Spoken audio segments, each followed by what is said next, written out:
Macron balance 2 milliards de ton épargne en Ukraine, c'est la news principale de ce mercredi 26 mars 2025.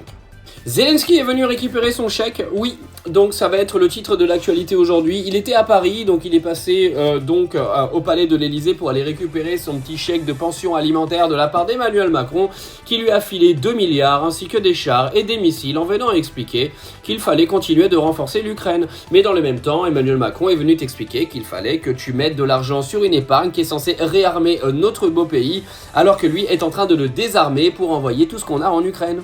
Donc si t'es encore un petit peu con et que t'as pas compris, il va se servir de ton pognon pour envoyer tout à Zelensky. La question que tout le monde se pose aujourd'hui, c'est quand est-ce que cette escroquerie va s'arrêter, une fois que Zelensky aura à peu près 28 villas.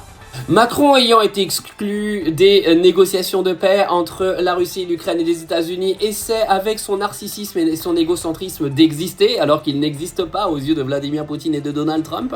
Donc il s'est dit tiens, je vais inviter Volodymyr, je vais lui filer encore une fois tout le pognon des Français qui sont en train justement de se crever le cul tous les jours pour essayer de bouffer 3 fois par jour.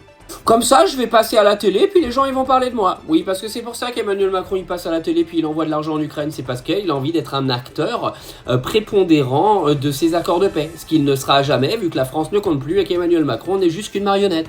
Ce fut les informations non musulmanes du jour. Bisous.